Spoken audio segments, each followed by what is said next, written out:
Hello, Gemini. So, doing a new moon reading for the next few weeks. So we're going to have a look at where you are at on this new moon and what you can expect to look forward to or maybe be wary of. So I'm just going to grab 4 cards out. Oh, nearly. I have to have a look at what that one was, just in case. Okay. Because sometimes they try and come out and then they don't, and sometimes they try and come out again. If they try and come out a couple of times, then I will take them. So I've got 1. Let's get 3 more, please. 2. So 2 more cards, please, for where the Geminis are. No, different one. Okay. 2 more cards, please. And 1 more card, please. So 1 more card, please, for the Geminis. Come on, 1 more. Otherwise, I'm just going to go with a 3. Thank you. See, she tried to come out and she made it on the second time. So, first card out is the 4 of Swords in reverse. So, I feel that this is very much about stepping out of solitude, because traditionally, with this deck, she is walled in, she's put up barriers and is taking a break from the community, from the world, from dealing with people. So, I feel, Gemini, that you're definitely wanting to step out, and it's definitely time to step out.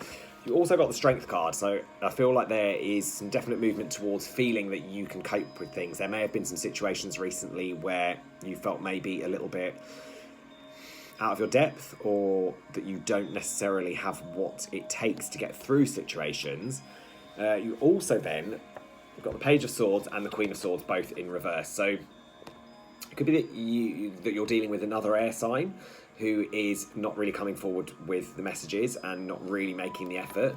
But this could also be you, because obviously we're air signs as well. And with the Queen of Swords in reverse, I feel there's a little bit more about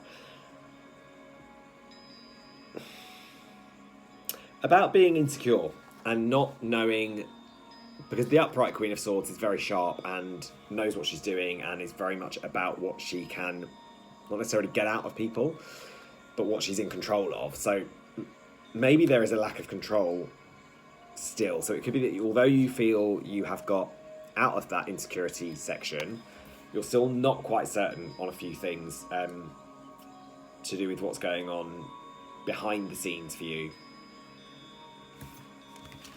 I hope that makes sense to a couple of people.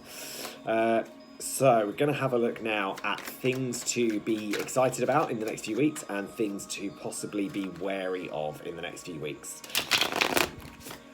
So please have a couple of cards out for things to be excited for the next 2 weeks. Okay. Oh, hello. And a couple of cards for things to be wary of for the next couple of weeks, from the new moon up until the full moon. Geminis, please may I have a couple of cards for... Thank you. Okay, so things to be excited about. You've got the 10 of Swords and the Page of Rods. So it could be that you are definitely reaching an end, and it could be to do with a fire sign. So maybe over the next couple of weeks between the new moon and the full moon, you're laying down to rest.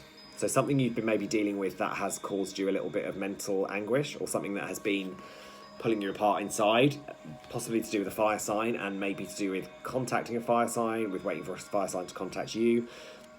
You're done with it. And I think that is something to be excited about, because I think they're waiting for someone to respond to messages, as we all know is horrible. It's that whole thing when people leave you unread.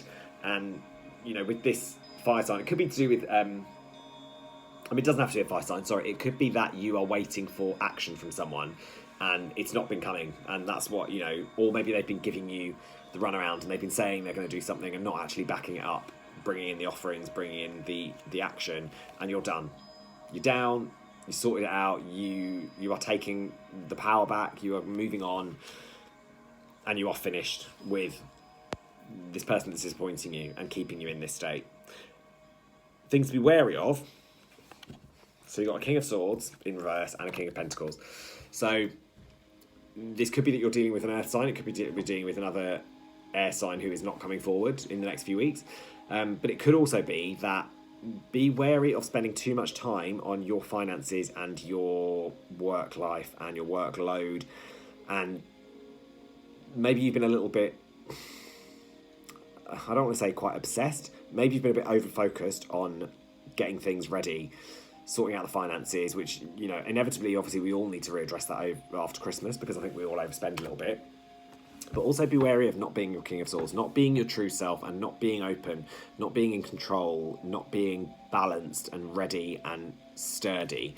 Over the next couple of weeks, you could be feeling a little bit of a lack of that, which I think also ties back into the fact you have the Queen of Swords. Say you, I'm a Gemini, that we had the Queen of Swords in reverse as well. So although that could be that we were feeling a little bit insecure, it could be that we're also feeling very unbalanced over the next couple of weeks with the King of Swords in reverse. So we're just going to grab a couple, one or two Archangel animal cards as well, just to get a little bit of advice for the next couple of weeks. I love these. So let's have one or two cards out for advice for the Geminis for the next couple of weeks. Just some advice for Geminis, maybe one. In fact, let's see if we can get another one out. Lovely. Okay, so the first one out is the Kangaroo. So be a force for good. Now, I think this would tie back into the feeling of being unbalanced. You know, because kangaroos, I always feel like the equivalent of our rabbits over here. So they're pretty much anywhere and everywhere over in Australia. But I think I don't know whether I'd say they are a force for good, but you know, the advice with this is to be a force for good. And I think if we've been feeling a little bit focused on our own enterprises and our own finances, that's good for us. It's not necessarily good for other people. Yeah, and the other one is the panda. Just stay balanced and in your essence. So I think that definitely ties back in with the Queen of Swords being in reverse and the King of Swords being in reverse. I think there's definitely a lack of balance. There's a lack of clarity in there. And I think the advice from the pandas in the Archangel animal cards is to stay balanced and stay true to ourselves and to stay balanced in our essence. So I think they're really, really lovely messages. I hope that helps, Geminis, and I will see you all soon. See ya.